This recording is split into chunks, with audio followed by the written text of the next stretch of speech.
कार्रवाई हो, उसके लिए पूरा सहकार्य हम लोग करेंगे। आता बातमी आहे पंतप्रधानांच्या काटकसरीच्या आवाहनानंतर मिळणाऱ्या सकारात्मक प्रतिसादाची। मोदींच्या आवाहनानंतर महाराष्ट्र ॲक्शन मोडवर आहे। राज्याचे मुख्यमंत्री फडणवीसांनी मंत्र्यांना परदेश दौरे जे ते रद्द करण्याचे आदेश दिलेत, तर सर्व मंत्र्यांच्या ताफ्यातल्या वाहनांची संख्या अर्ध्यावर आणण्याचा निर्णय देखील जाहीर करण्यात आलाय। मंत्री आणि अधिकाऱ्यांनी किमान एक दिवस सार्वजनिक वाहतुकीचा वापर करावा असे आदेश देखील उच्चस्तरीय बैठकीत मुख्यमंत्र्यांनी दिले।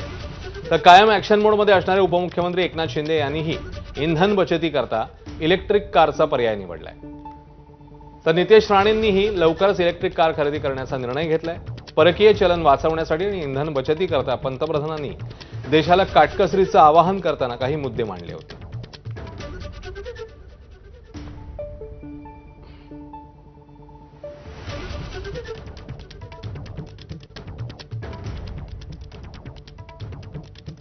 तर वेगवेगळ्या मंत्र्यांनी नेत्यांनी या संदर्भात तातडीने पावलं टाकत या आवाहनाला प्रतिसाद दिलाय।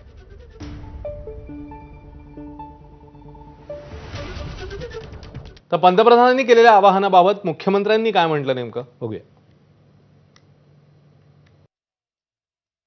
महाराष्ट्रामध्ये देखील आम्ही निर्णय केलेला आहे। मुख्यमंत्र्यांसहित मंत्र्यांचे कॉन्व्हॉय हे छोटे आम्ही करतो। विदेश यात्रांवर अधिकारी असतील किंवा मंत्री असतील निर्बंध आम्ही आणतो। ज्या ज्या गोष्टींमध्ये परकीय चलन खर्च होतं त्या गोष्टींची खपत कशी कमी करता येईल याचा प्रयत्न आम्ही करतो। हे काही एका दिवसात होणार नाहीये, पण आपण सगळ्यांनी मिळून प्रयत्न केला तर निश्चितपणे आपण हे पूर्ण करू शकतो। आणि केवळ 6 महिने जर देशाच्या प्रधानमंत्री मोदयांनी मागितले असतील तर तेही न देणं हे अतिशय अयोग्य ठरेल। तर मोदींच्या आवाहनानंतर उपमुख्यमंत्री एकनाथ शिंदेंनी आपल्या ताफ्यामधल्या गाड्या कमी केल्यात। शिवाय स्वतः देखील त्यांनी ईव्ही कारने प्रवेश केलेला आहे। जे काही त्यांनी प्रधानमंत्री महोदयांनी सांगितलेलं आहे हे देशहितासाठी सांगितलं। ते नेहमी म्हणतात नेशन फर्स्ट, राष्ट्र पहिलं आणि बाकी सगळं नंतर, आणि म्हणून मी त्यांचं स्वागत करतो। मी स्वतः त्याची अंमलबजावणी आजपासून केलेली आहे। ईव्ही कारमधून मी ठाण्याहून मुंबईला आलो। माझ्या ताफ्यामधल्या ज्या अत्यावश्यक ज्या गाड्या आहेत सुरक्षेच्या दृष्टीने किंबहुना आरोग्याच्या दृष्टीने तेवढंच गाड्या ताफ्यामध्ये ठेवून इतर ज्या काही गाड्या कमी करण्याच्या देखील मी सूचना दिलेल्या आहेत। पण मंत्र्यांना आमच्या सूचना मी दिलेल्या आहेत। तर पंतप्रधानांच्या आवाहनानंतर केंद्रीय राज्यमंत्री प्रतापराव जाधवांनी दिल्लीमध्ये मेट्रोने प्रवास केला। दिल्लीतील त्यांच्या निवासस्थानापासून विमानतळापर्यंत त्यांनी मेट्रोने प्रवास केला। दुसरीकडे सांगलीमध्ये भाजप नेते गोपीचंद पडळकरांनी ई बाईकचा वापर करून जिल्हा नियोजन समितीच्या बैठकीला जाणं पसंत केलं। आपल्या समर्थकांसह बाईकवरून प्रवास करत त्यांनी बैठकीला उपस्थिती लावली।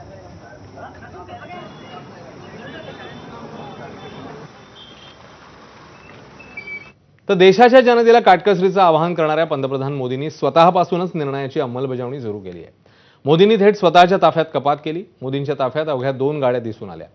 पंतप्रधानांच्या सुरक्षेसाठी ब्लू बुक तयार करण्यात आले। या बुकनुसार एरवी पंतप्रधानांच्या ताफ्यामध्ये साधारणतः 12 ते 15 गाड्या असतात। यामध्ये ॲम्ब्युलन्स सोबतच अनेक आलिशान गाड्यांचा समावेश असतो। त्याचप्रमाणे सुरक्षेनुसार संबंधित राज्यांची पोलीस वाहन आणि अतिरिक्त सुरक्षा दलही ताफ्यात सहभागी केले जातात, ज्यामुळे गाड्यांची संख्या ही आणखी वाढते। मात्र आता मोदींच्या ताफ्यात 2च वाहनं असतील।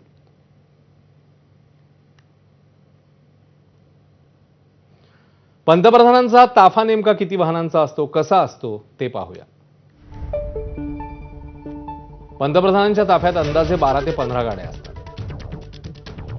Armed Mercedes Maybach S650 guard, Range Rover, Toyota Fortuner, escort वाहनं, जॅमर युनिट्स, त्यासोबतच डिकॉय कार तसंच ॲम्ब्युलन्स देखील या ताफ्यामध्ये असते।